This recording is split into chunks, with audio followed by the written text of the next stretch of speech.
Bienvenida María a este segundo programa de Villamol, este espacio para encontrarnos, para charlar sobre la sabiduría Gracias. espiritual de los pueblos del norte.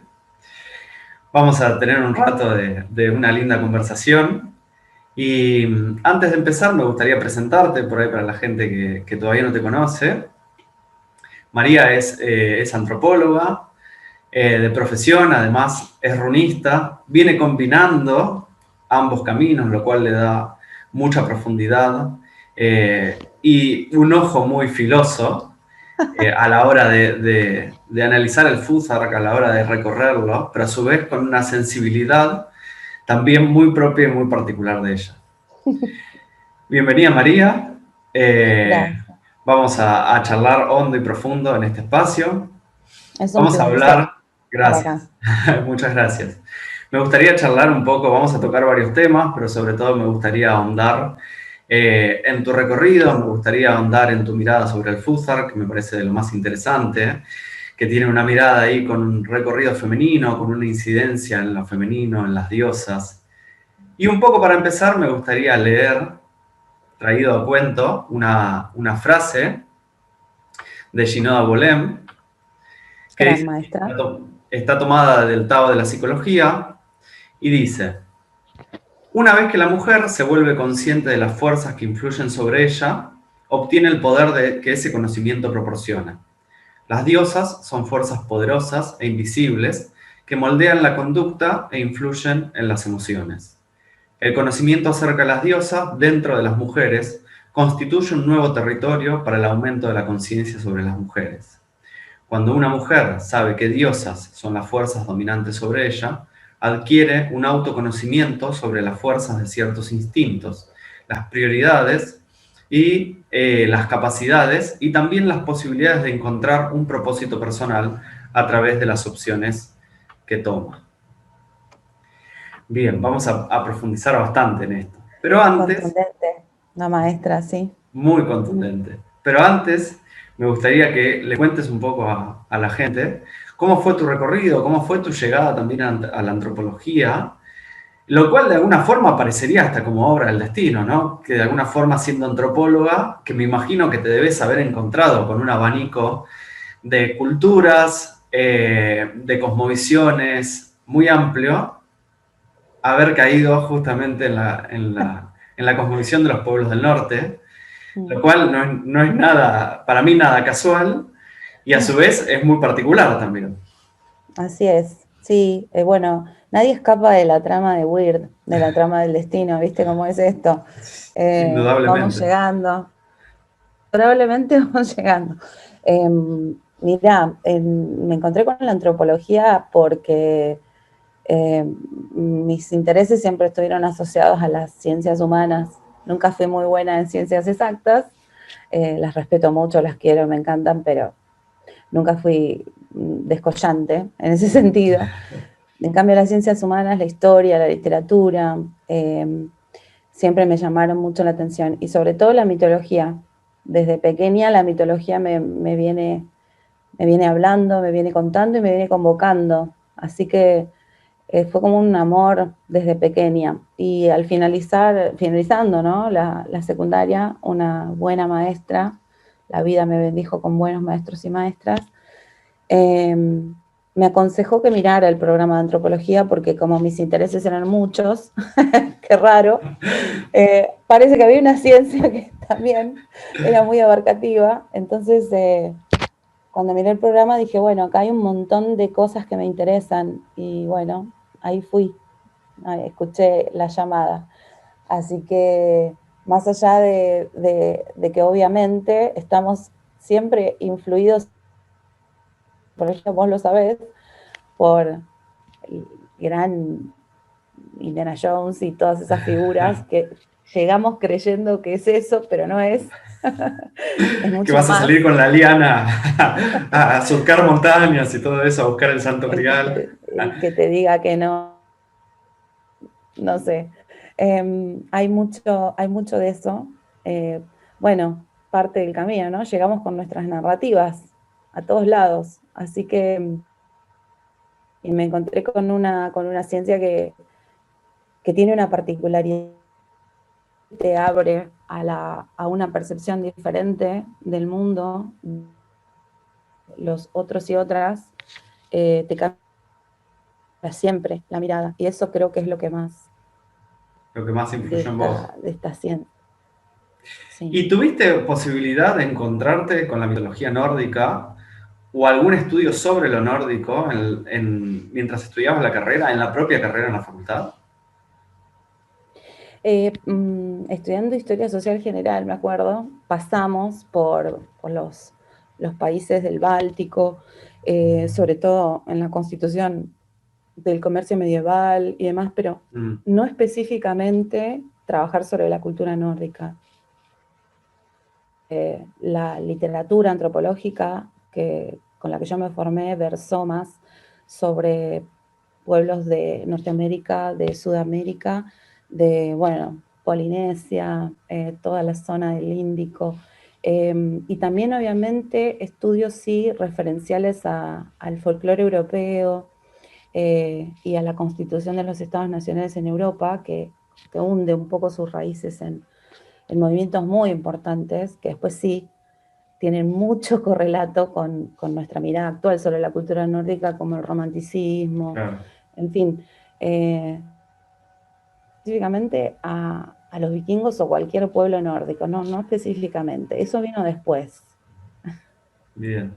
Sí, que de hecho, bueno, a ver, estudiando antropología, obviamente que la arqueología es una rama pero viste que de alguna forma como que el estudio de lo nórdico está mucho más atravesado por lo arqueológico, de alguna manera, que por lo antropológico, ¿no? Lo antropológico por ahí estudia más lo vivo, más a lo que tiene acceso, ¿no? A lo Sí, que sí. puede ir y vivir y por ahí observar y demás, Ajá. ¿no? Pero creo que de alguna forma también el abordaje que estamos haciendo, ¿no? El abordaje, esta penetración que intentamos hacer en la cultura nórdica, también para nosotros la arqueología es como una pata fundamental para no caer justamente en el romanticismo, ¿no? Y en el estereotipo y en la figura ideal ya muy construida, muy filtrada, que es lo que suele llegarnos también, ¿no? Sí, de hecho la arqueología tiene métodos mucho más cercanos a las ciencias exactas en un punto, Claro. o sea, su forma de abordar, porque tiene que abordar la cultura material, entonces hay como otra forma de acercarse. Pero pienso que la conversación entre las dos, de hecho, cuando yo termino mi carrera, mi tesis la hago con una metodología que se llama antropología histórica, que es una de las formas que tiene justamente la antropología, que estudia sociedades vivas en general, de abordar el pasado a través de las fuentes. Y tratar a las fuentes como si fueran informantes vivos. Claro. ¿Sí? O sea, la mirada antropológica, por supuesto que abreva y se acerca a la disciplina histórica, pero es bien típica de la antropología. Las preguntas que se le hacen a las fuentes, esta forma de conversación con las fuentes, es la diferencia. Entonces, entre el registro arqueológico y una mirada antropológica histórica, sí hay como una respuesta diferente. Claro. Y aparte es muy particular que tu tesis haya sido de alguna forma sobre un tema muy sensible dentro del círculo de la antropología, que tiene que ver con lo religioso y que tiene que ver con las culturas populares, ¿no? Sí, mi tesis fue sobre la construcción del objeto de las devociones populares, ¿sí? Especialmente sobre una devoción popular en nuestro país, la difunta Correa, que es un fenómeno increíblemente profundo, que también llega y toca cuestiones prehispánicas y relacionadas con la madre tierra, etc. Sí. Y cómo a partir de esa mirada, fíjate que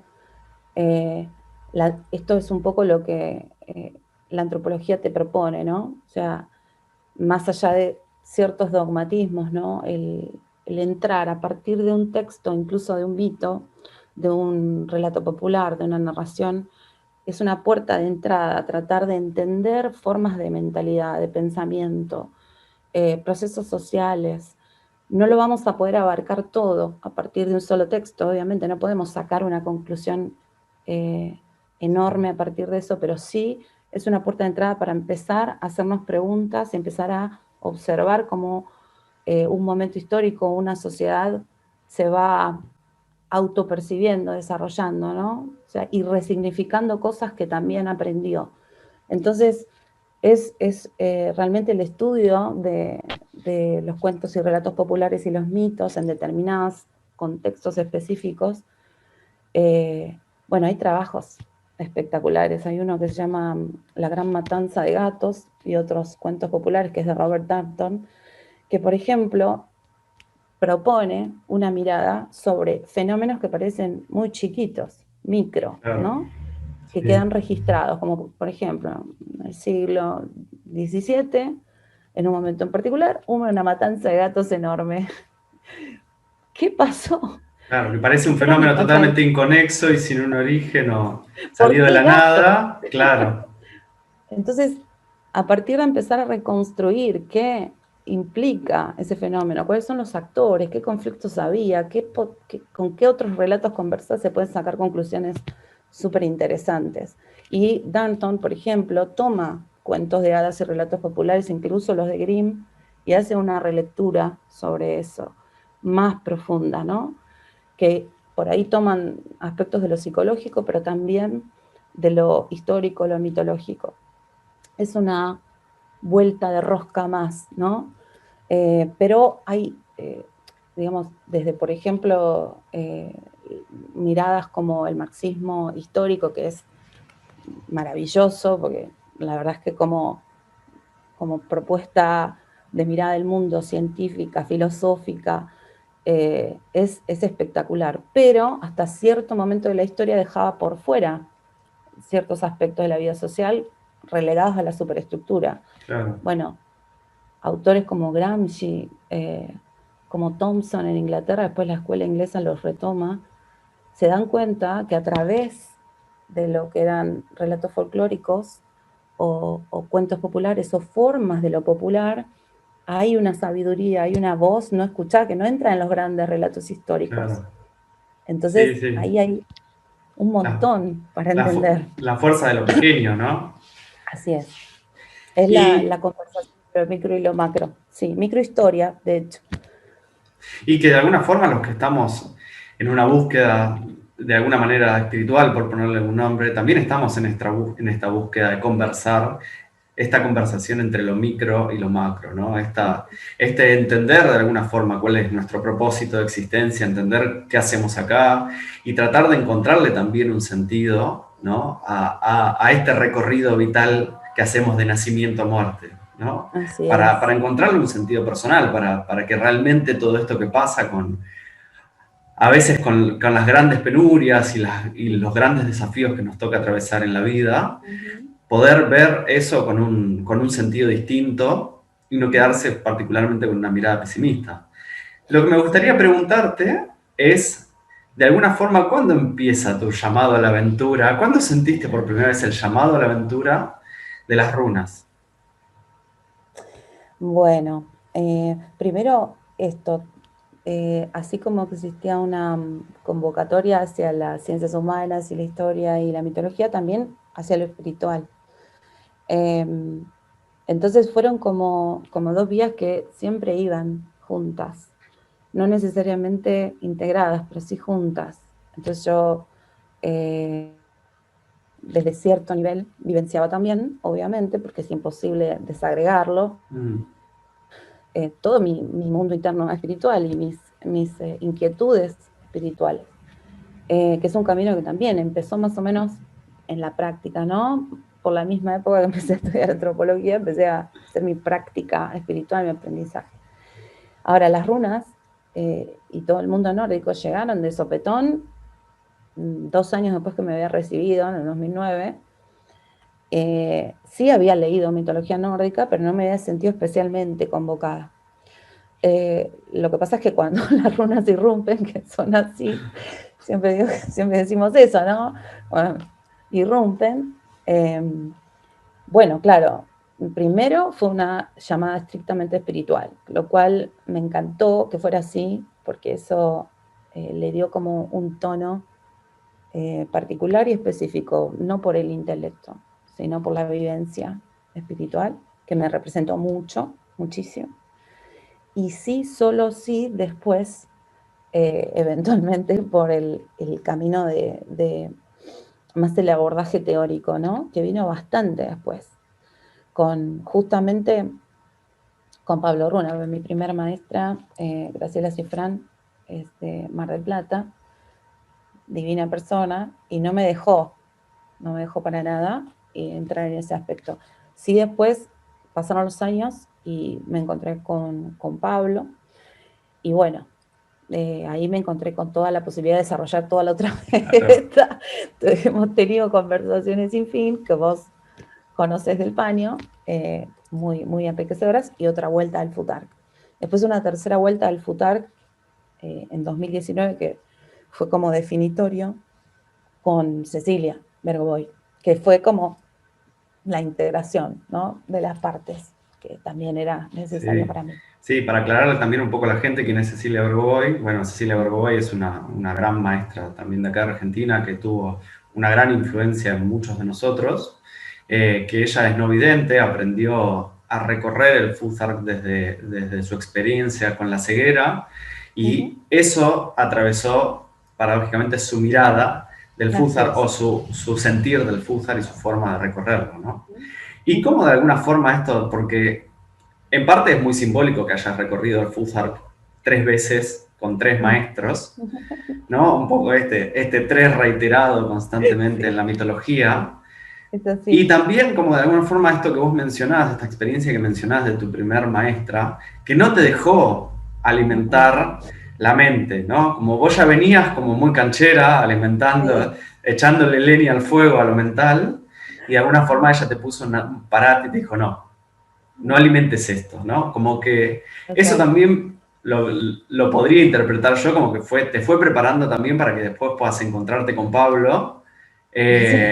Y Pablo, que es el otro palo, ¿no?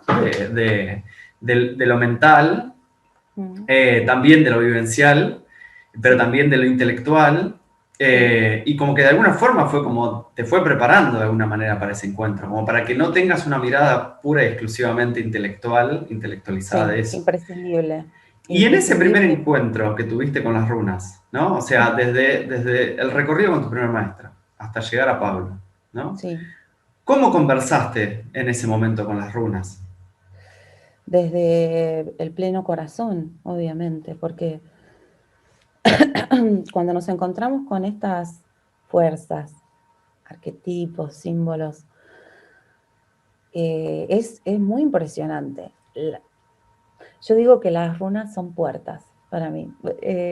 Viste que los diferentes autores, maestros, colegas, todos tenemos, ¿qué son las runas? Bueno, sí, más allá de las definiciones que conocemos, son misterios obviamente, pero para mí son puertas.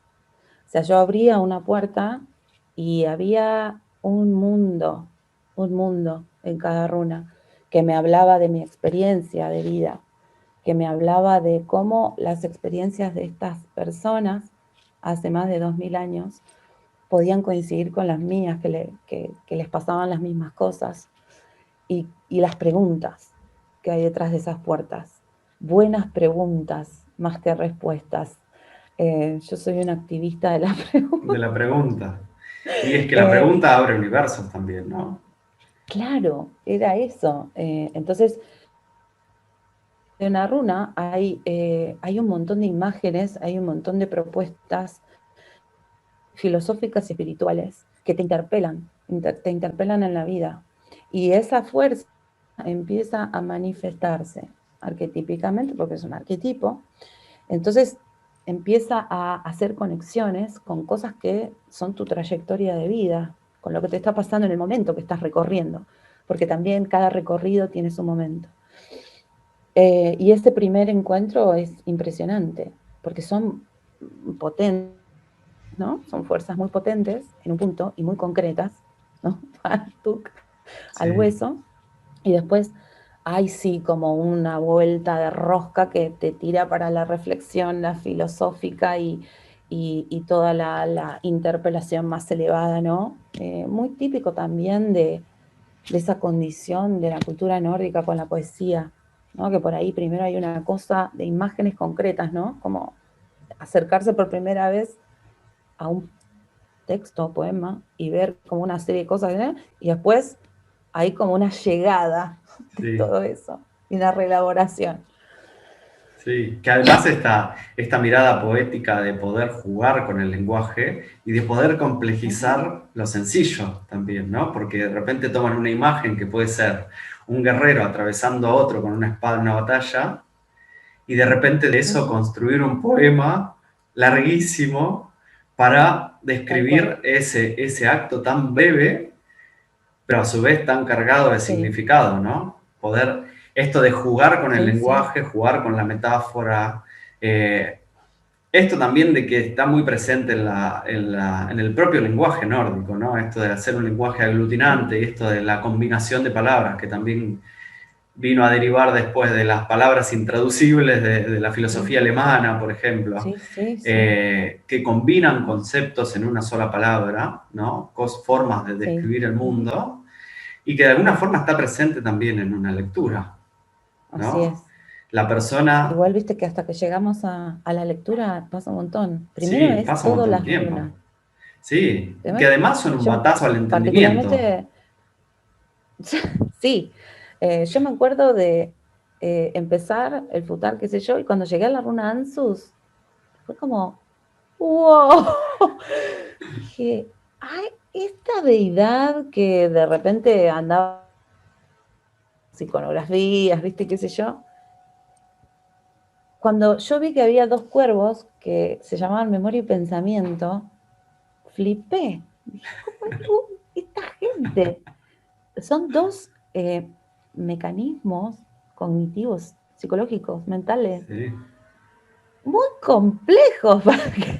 Dije, wow. Y me acuerdo de la sensación, ¿no? De haber llegado a Ansus y haber flipado. Entonces, bueno, esto que vos decís, una vivencia del camino, ¿no?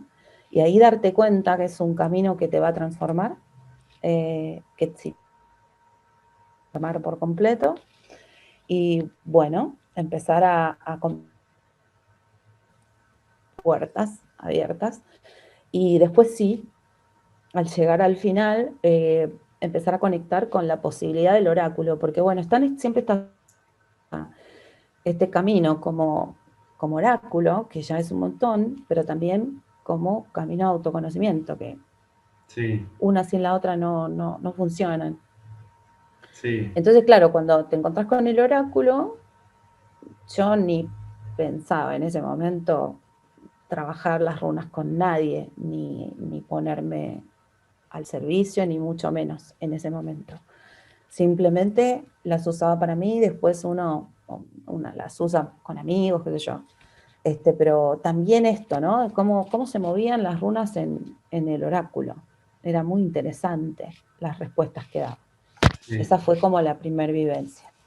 Sí, además uno se cree también que a veces creemos que podemos elegir y es como el mismo camino nos va llevando, ¿no? Decir, bueno, no, no le voy a dar esto, este propósito, por ahí no y de repente el camino solo te pone en el lugar en el que uno tiene que estar, ¿no? Como esto también es muy propio también de la mirada nórdica, del destino, ¿no? El destino toca todo lo que vivimos y a veces creemos que elegimos un montón de cosas y de repente es esta propia red actuando, son las nornas ahí interfiriendo que nos dicen, bueno, a ver muñeco, vení, ponete acá, ponete acá, esto es lo que te toca, ¿no? Sí, ¿Cómo sí. es que vislumbraste por primera vez un recorrido femenino del futsal?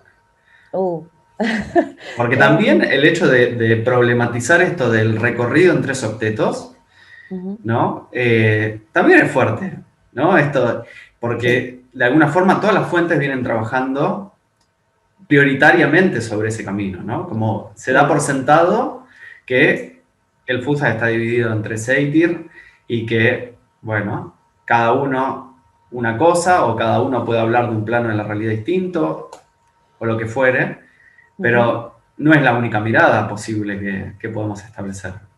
No, es esto. Primero, obviamente, que hay una formación cuando uno se introduce, ¿no? Específicamente y profundiza, empezás a obviamente ver, bueno, a ver, ¿qué ha escrito? ¿Qué dijeron sobre las runas? ¿Qué hay?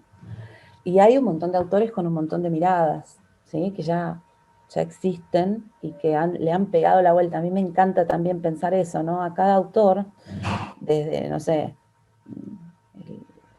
te diría del siglo XVII en adelante, quizá antes también, eh, hay una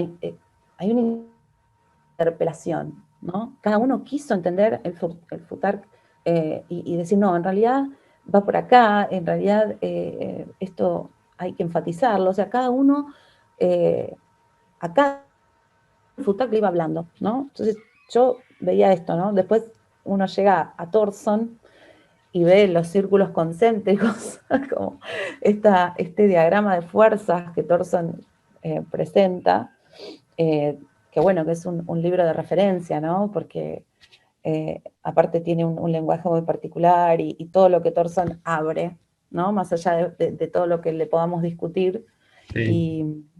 y ir y venir, ¿no? Con Thorson, es esto de hay otras, hay otras formas posibles y eso tiene que ver con la vivencia y también con mirar en red todas las influencias que el Futark tiene, que son un montón. Por eso no es que el Futark es una cosa estática, ¿no? Que pasó en un momento y nunca más. Siempre hablamos de eso, ¿no? Es un fenómeno vivo y como todos los fenómenos vivos, cambia.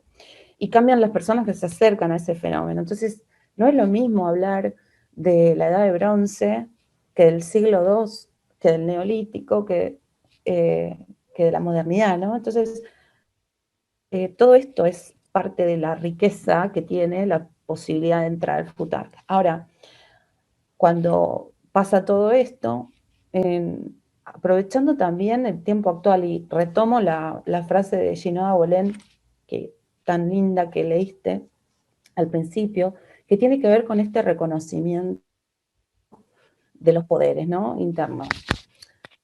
A ver, estamos colonizadas por narrativas que nos preceden. Esto ya Sí, también el Futark nos lo cuenta. claro. Ahora, cuando nos descolonizamos de esas narrativas, empezamos a conversar con el pasado, con el presente y con la posibilidad del futuro. Y en este tiempo donde hay una especial reivindicación de los feministas de ahora, que viene desde hace un montón, porque el movimiento feminista hunde sus raíces 2 siglos mínimo para atrás, sin contar, metemos a hablar de las formas de toda la historia universal, sobre todo, qué sé yo, la época de las brujas, etcétera. Pero hay hoy una mirada de reivindicación y de establecer donde claramente se ve que hubo un mecanismo, un sistema colonizante, que es el patriarcado, y que esto generó formas sociales, culturales, históricas, a lo femenino a determinados roles. Esto no, sobre todo Occidente, ¿no? Esto no fue siempre así ni homogéneo en todos los tiempos ni en todos los lugares, pero ¿qué tenía para decir el Futark sobre lo femenino? Hay mucho en sus fuentes sobre la Gran Madre, paleolítica, neolítica, influencias mitológicas que se ven tangibles en el Futark, y las diosas, el papel de las diosas del panteón nórdico, diosas en diferentes momentos, que realmente mmm, marcan una diferencia, porque en Occidente siempre estamos mirando a las diosas y dioses del panteón grecolatino, porque bueno, son los fundamentos de lo que se llamó la cultura occidental, ¿no? Pero las diosas y dioses nórdicos tienen características muy particulares. Sí. Y esas características te llaman a internalizarlas, a cuestionarlas, sobre todo el papel de las diosas, porque también obviamente, como hay un influjo patriarcal, tenemos a la figura de los dioses masculinos más preeminentemente, ¿no? Odín, Freyr, Thor, pero ahí está Freya, ahí está Skadi, ahí está Frigg, ahí están las Nornas. Entonces, es esta cuestión. Yo, la verdad que empecé a pensar en los atributos de lo femenino y que las narrativas, en general, están contadas en clave masculina. Esto lo hemos charlado un montón. Y, a ver, retomando con respeto y con cariño y con admiración el trabajo de Campbell, de Joseph Campbell, que me parece que es definitorio, es un antes y un después, y que es un camino que hay que conocer. A mí me hacía ruido y me molestaba el camino del héroe. Che, pero yo no soy un héroe, yo soy una heroína. No, pero es el arquetipo, me decían, es el arquetipo del... No, pero no. El ¿Dónde arquetipo da está la la heroína? casualidad que es masculino, ¿no? ¿Dónde está la heroína acá, che? ¿Por qué? Entonces empecé a pensar en esos términos. Dije, bueno, por supuesto, primero llamémosle camino heroico. Claro. Rompí mucho con que le Generalicemos, llamara, claro, primero pongámosles un genérico, ¿no? para que estemos incluidas, por lo menos. No, es que el lenguaje también nos atraviesa en ese sentido. O sea, nuestro lenguaje es patriarcal, indudablemente, y Ujú, obviamente nos atraviesa. ujú. Así es. Entonces, claro, desde esto de dónde está la heroína, eh, dije, bueno, obviamente, más allá del género podemos recorrer este camino heroico perfectamente. Y se entiende, y se siente, y se vive. Pero mm, yo empecé a pensar en esto de la narrativa contada en términos masculinos, pero además de una forma de progresión que tiene que ver con alcanzar el objetivo, el éxito, etcétera, en clave masculina, es decir, son términos de alcance masculinos. Porque, a ver, siempre lo digo, ¿no? Las sociedades nórdicas tenían una particular visión de la mujer de lo femenino que es incluso diferente de otros países de Europa con aspectos favorables, vamos a llamarla así, pero de ninguna manera, o sea, tenían acceso al poder político. Lo que marca la diferencia, en realidad, de toda cultura patriarcal es que el poder político está subsumido a lo masculino. Sí hay mujeres que han accedido al poder político, pero siempre es en términos masculinos, ¿sí? Siempre es en ese formato. Entonces, claro, hay toda una narrativa de lo femenino en la mitología de la diosa y en las culturas antiguas que trabajaron sobre el camino de la diosa, que es un camino interno de autoconocimiento. Y ahí es donde aparecen los petroglifos de la espiral, el laberinto y la gran madre, que en algún momento, bueno, dejó de tener preeminencia. Así que dije, hay un camino, hay una mirada femenina que va más allá del género. Mujeres, hombres, cualquier persona puede transitar el camino heroico, cualquier persona podría transitar un camino femenino, porque las fuerzas, las polaridades de lo femenino y lo masculino, más allá del género, están como fractales dentro de las personas y de las cosas y de las situaciones. Entonces, cualquiera podría también recorrer el camino femenino, buscando lo femenino. Y también ahí es donde encuentro que existen lo que se llaman las narrativas de descenso, que en la mitología nórdica hay un montón. Hay muchos Sobre descensos, todo, hay lo sabes, muchísimos, sí. que vos has tratado también. Descenso, hay un encuentro con el principio femenino, ¿sí? Con lo que está enterrado, con lo que está debajo, con el principio creativo, eh, que tiene una fortaleza particular, que tiene un poder particular, pero que por toda esta historia, toda esta trayectoria social, cultural, espiritual de las sociedades, ha sido acallado, soterrado.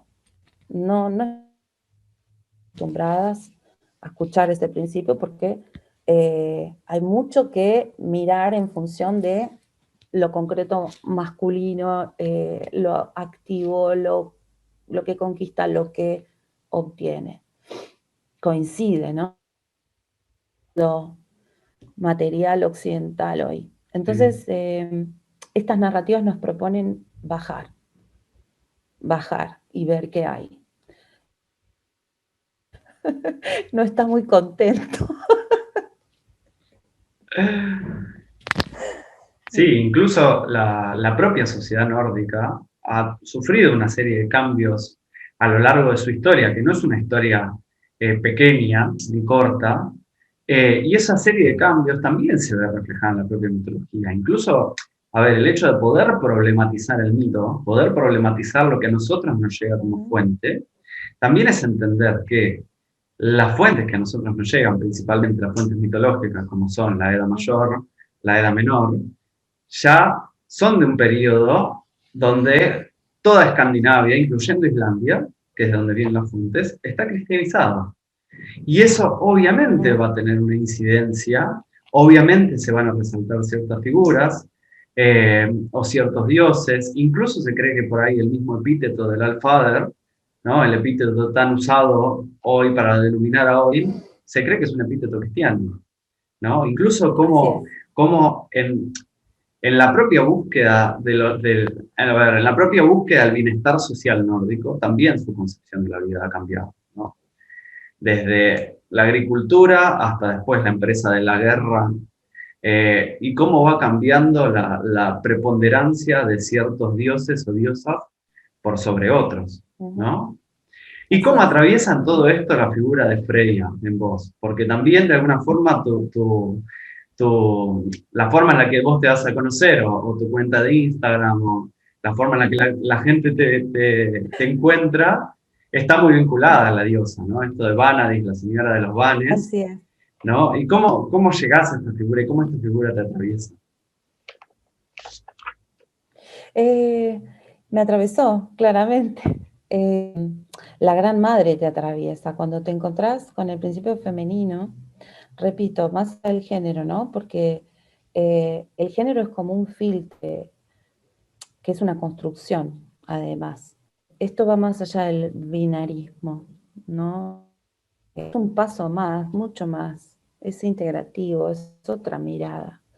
Y Freya, aspectos, tantos aspectos, porque es una diosa de una cantidad de atributos enorme. Y en realidad el hachazo en la cabeza me lo dio entender que Freya se llevaba la mitad de los caídos en batalla. ¿Cómo? Claro, o sea, ¿cómo? ¿Qué pasa acá? Primero, a una antropóloga le hablas de mitades y ya le pega en su formación y aparece Levi-Strauss y un montón de gente, pero más allá de eso, dije, acá hay una cuestión muy importante, una dialéctica entre Odín y Freya. ¿Qué pasa? Y cuando uno conoce a la diosa Freya y a sus atributos y sus narrativas, yo me quedé de una pieza, porque era de una especificidad y una particularidad. Ella tiene dominio sobre la magia, que es además la magia Seidr, que es muy particular. Ella tiene dominio sobre la muerte, tiene dominio sobre la batalla, tiene dominio sobre el amor. El amor, ¿no? El amor, la lujuria, el sexo. También acompaña la fertilidad, los partos, es protectora. Acá hay una confluencia de atributos que hablan de la Gran Madre. Por supuesto que también está, pero ahí entra lo que vos decís, esto, ¿no? Como mirar las fuentes, y sabemos que las Edas son una de nuestras mayores fuentes de consulta y de reflexión, pero que están escritas en una clave cristianizante, porque había que identificar Escandinavia y bueno, Snorri escribe en esa clave, ¿no? Mirando hacia atrás, ¿no? Como dejando los mitos en el pasado. Hay una mirada que retrotrae todo lo dicho a, bueno, pensaban así, pero esto ya está. Hay algo de eso. Entonces hay que mirar, como vos deseas, con cuidado. Sin embargo, hay un montón de información maravillosa. Y no todo es tan lineal, no todo es blanco, negro, femenino, masculino. Te encontrás en Locacena. Es una maravilla, es un pasaje de la Edda donde Loki entra borracho a una fiesta y empieza a decirle insultos a todo el mundo y a dejar a los dioses descubiertos, o sea, así, antes, ¿no? Hizo como una entrada tipo de rial, de chimento, prendió el ventilador y bueno, ahí hay un montón de información también, que no todo es tan lineal. Odin no tuvo problema en aprender la magia Seider, que supuestamente estaba subsumida a lo femenino y no tuvo problema. Y Loki, muy interesante, porque hasta adquirió el atributo femenino de Odín. Todo se empieza a complejizar de una manera y con una fascinación que uno dice, ¿qué está pasando acá? Por favor, necesito entender. Y lo que entendemos, esta complejidad nos habla de la posibilidad de las narrativas propias, colonizantes, que no todo es tan fijo y estático y dado, que tenemos un montón de posibilidades. Sí. Y Freya es una poderosa en términos femeninos. Es una diosa libre, es una diosa que hace uso de su sexualidad, que se despliega en el mundo con poder, con conocimiento, con sabiduría, con autoridad también. Entonces, hay atributos que estaban subsumidos a lo masculino que está detentando Freya, y ahí es donde yo digo, necesito hacerme amiga de esta señora. Hice muy amiga. Sí, incluso esto que vos, bueno, justo nombrando la Locacena, ¿no? Los escarnios de Loki, cuando Loki acusa al propio Odin de trasvestirse y estar tocando el pandero como una bruja, ¿no? Históricamente también se piensa que en un determinado momento los sacerdotes se trasvestían y que esto también trae acarreado un cambio en ese juego de roles, porque se cree que esos sacerdotes que pasaron a trasvestirse, en realidad anteriormente eran sacerdotisas, y que después, al pasar el hombre a cumplir como determinadas funciones que eran de las mujeres, sigue permaneciendo o sigue perdurando ese propio atributo femenino, muy presente, ¿no? Claro, porque hay que abarcarlo. Desde el punto de vista todos, todas, en todo tiempo y lugar sabemos que hay que abarcar ambos aspectos, porque justamente sacerdotes, sacerdotisas, chamanes, chamales, como que brujas, brujos, hechiceros, tienen que abarcarlo todo, es lo femenino, lo masculino y todas sus conversaciones. Entonces, no solo en el mundo nórdico, en otro montón del norte, está esto de transvestirse, ¿no? El hombre adquirir atributos femeninos porque tiene que caminar al borde de los mundos y al borde de lo social. Entonces, si no puede asir ese aspecto, no está actuando en la totalidad, digamos. Pasa que también el rol de las mujeres, en tanto volvas, ¿no? O la spácona, ¿no? La vidente, la volva, la bruja, la que manejaba y también de las runas que obviamente no eran de acceso común, ciertas personas, ciertos grupos. Ese manejo, ese lugar también liminal, que es de ser y no ser, de la volva, por ejemplo, porque en ciertos aspectos muy respetada, en ciertos aspectos muy temida, en ciertos aspectos muy solicitada, en ciertos aspectos marginada, como todos y todas los personajes que caminan al borde de los mundos. En esta cualidad, lo híbrido, lo que va deviniendo. Pero es muy particular el rol de las brujas, llamémosle con esa categoría moderna, de estas mujeres de magia, y sus particulares rituales. Igual de la magia Seider sabemos poco y sabemos mucho más de la magia rúnica. La Sí, magia... pero indudablemente su conocimiento debió valer tanto la pena que hasta el propio Odin termina iniciándose con Freya en sus Así es. misterios, ¿no? Y Aparte, cuando ese, hablamos de magia, cuando hablamos de la magia del norte, hablamos de dos aspectos bien diferenciados, ¿no? Como la magia Galder, como esta magia de las runas, intelectualizada, el uso de sigilos, de runas y de demás, más poesía. ceremonial, de poesía, y por otro lado, el Seider, como la magia femenina, natural, de la cual, bueno, si bien sabemos poco, sabemos que era más característica Así es, de lo femenino y de la propia mujer, ¿no? Donde la vulva estaba sí. involucrada, donde también podemos encontrar algo de un remanente chamánico, ¿no? De esto del Ajá, entrar en ajá, trance sí, para ujú, poder viajar a ciertas realidades o incorporar una sí, filgia, sí. esto de transformarse en el propio animal, Sí, que ¿no? también era femenino. Que también es femenino, claro. Claro, digamos, hay una presencia, que es esto, retomando lo que vos decís, que me parece tal cual, que hay una presencia de lo femenino que es muy particular en Sí, en estas cosmovisiones. Vamos a hablar de varias porque son diferentes momentos, diferentes lugares, pero en estas cosmovisiones todo esto tiene una particularidad, donde sí termina subsumido a la estructura social masculina, ¿no?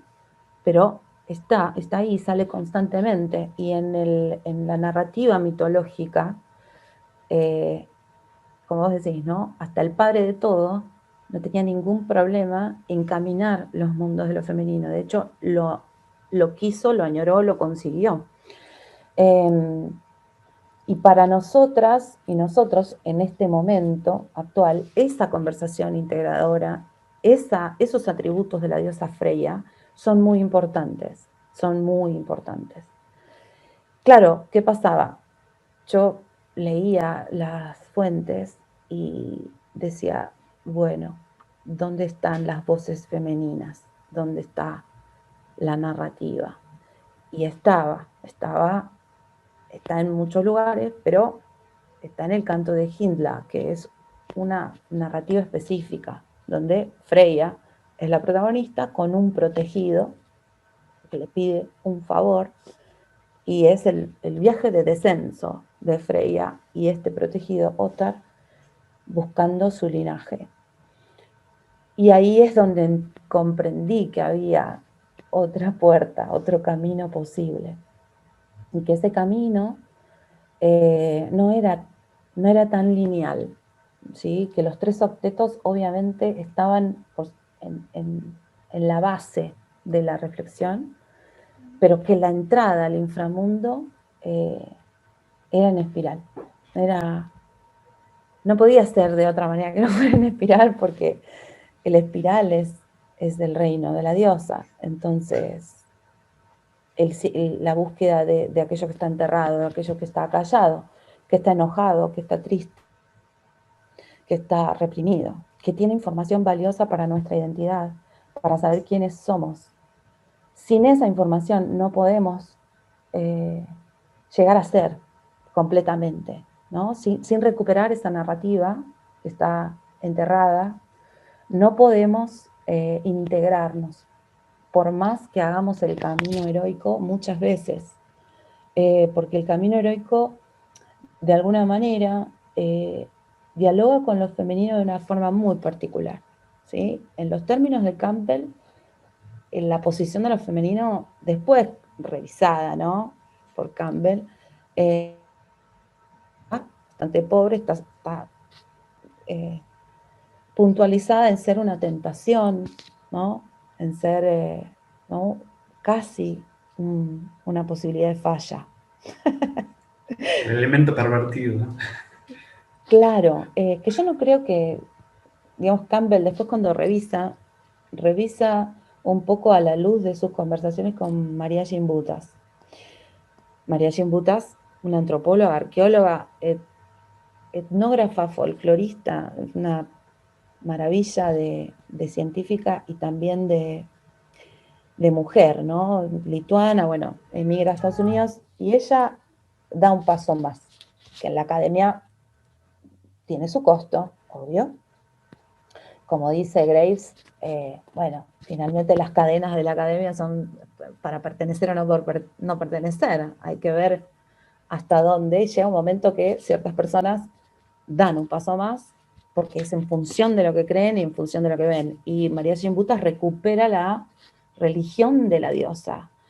Podemos debatir muchísimo sobre el abordaje, la metodología, incluso las críticas severas, ¿no?, a las formas de interpretación de María Gimbutas, pero es innegable el aporte de ella en cuanto a la cantidad de excavaciones donde encuentra millones de figuras de la diosa en un montón de maneras, en sus diferentes estratos temporales, ¿no? Y cómo esto tuvo una época de apogeo absoluto, donde la diosa evidentemente era la figura central de la espiritualidad, de la vieja Europa, lo que ella llamó la vieja Europa. Y que esto después abruptamente se corta. Bueno, tiene que ver según lo plantea, con las invasiones indoeuropeas, con este traer dioses celestiales, patriarcales, de guerreros, ¿no?, que van a influenciar después la espiritualidad a partir de ese momento.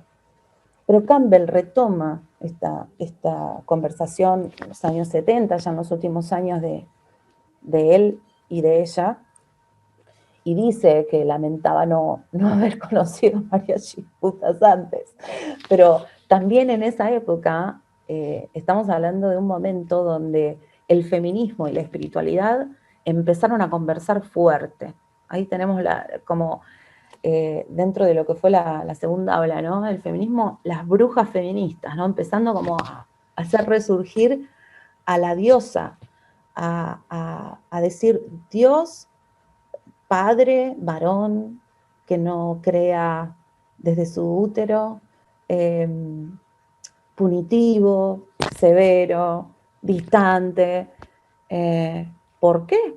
Tiene que haber un rostro de Dios, o de lo que llamamos Dios, que tenga la posibilidad de ser llamado con tanta dignidad como su nombre, y que se llame diosa. Así que bueno, recuperar a la diosa también fue como ahí donde confluyen espiritualidad y ciencia, ¿no? Y esto de la mitología revisando con ojo femenino, que es inevitable, ¿no? Es inevitable, hay que hacer esa lectura, claro. Bien.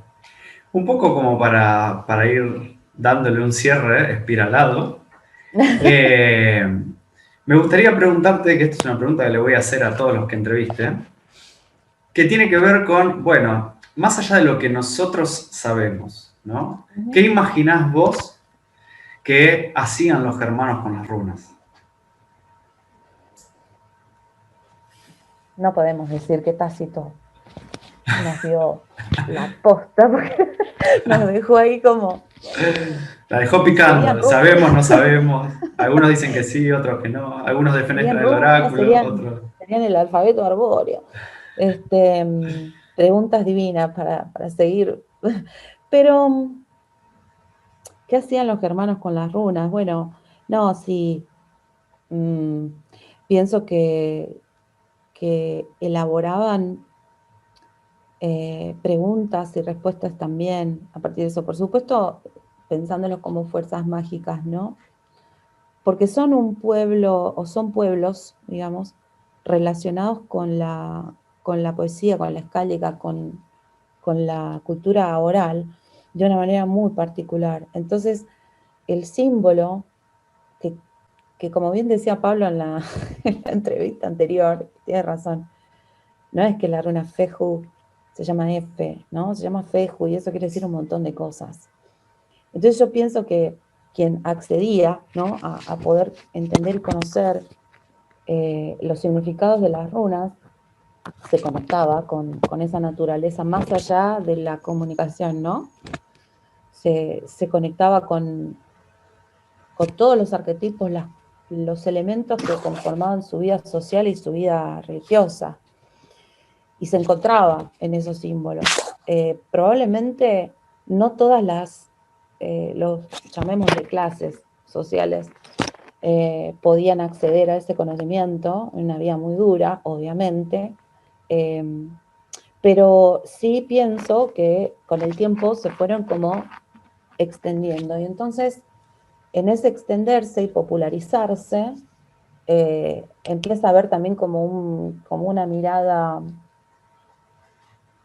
de recuperar, sostener y mantener lo que es el pasado mitológico, ¿no?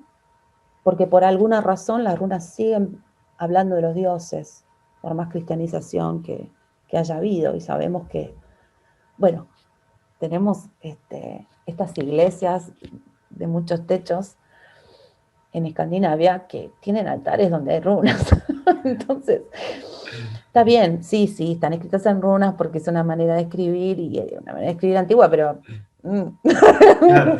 hay, hay algo ahí, ¿no? Como los antiguos templos aquí en la América después de la conquista, ¿no? Debajo de los cimientos, los viejos dioses. Entonces, pienso que sí, que las usaban para comunicarse, pero que también había un trasfondo mágico, ¿no? Profundo ahí. Y que quien podía acceder a ese conocimiento se transformaba y eventualmente las usaba. Sí. Para cerrar, me gustaría cerrar con una reflexión que hace Neil Price en su libro sobre los vikingos.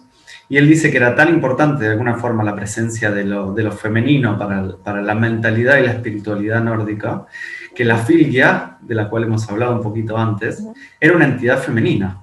Además de personificarse en animal, ¿no? Además de esto de poder tener forma animal, Sí. era primero parte del alma, ¿no? De cada individuo, y además una entidad femenina, ¿no? Con una conciencia propia y demás. Digamos, el espíritu, es un espíritu Es un tutelar, espíritu ¿no? tutelar, Que nos es exactamente. asignado al mundo. Exactamente. Es un espíritu tutelar que nos es asignado y además que es parte del alma, ¿no? Ya hablaremos en otra posibilidad, en otro encuentro por Divino. ahí de la concepción del alma para los nórdicos. Y que es una presencia femenina en cada uno de nosotros, ¿no? Así es. Independientemente de nuestro género, varón, mujer, la filia es esa presencia femenina en todos nosotros, ¿no? Creo Sí. que los nórdicos le daban esa importancia también, de alguna forma, a la figura de lo femenino, y me parece más que interesante que todo esto esté como revitalizándose, revalorizándose y dándonos una mirada también a los varones distinta del mundo Claro. y haciéndonos reconocer cuánto estamos también nosotros atravesados por el patriarcado, que nos atraviesa a todos y a todas, ¿no? Exacto. Sí. Es hermoso lo que dijiste porque también hay un montón de material académico que habla de cómo las mujeres sostienen la vida, ¿no? La vida cotidiana. En el caso de las mujeres nórdicas hacían muchísimo trabajo, ¿no?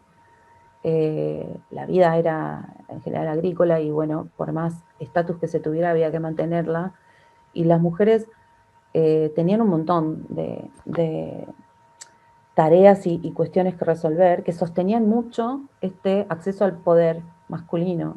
Es a través del sostenimiento de la vida y obviamente sí, la reproducción de los hijos, ¿no? Que después se vuelve reproducción de la fuerza de trabajo, pero el lugar de lo femenino es muy particular. En lo nórdico coincido con vos y es eso un poco lo que a mí me interpela y me convoca para mirar y para ir trayendo, ¿no? Y la posibilidad de recorrer el camino del Futark en esta clave femenina es tomar, además de las iniciaciones de Odín, tomar esta guía de Freya hacia el inframundo, a hablar con lo que está muerto, con lo que está enterrado, que es nada más ni nada menos que quien nos va a contar nuestro linaje, quiénes somos. A partir de eso hay una relectura de las runas, no un cambio de significado, sino un ángulo diferente, que es observar en ese especial camino cómo funciona hacia encontrar el principio femenino. Es decir, partimos de la runa como la conocemos, le damos la vuelta, ¿sí? Buscamos la sombra más profunda para Muchísimas, llegar. muchísimas, muchísimas gracias. Fue un placer Gracias a tener vos. esta conversación con vos. Gracias a vos, amigo, te quiero mucho. Amigo, colega, muy respetado. Fue un honor enorme. Le mando un beso a las personas que visiten tu canal, que es re lindo. Y te agradezco de todo corazón el espacio. Me encantó compartir. Muchas gracias.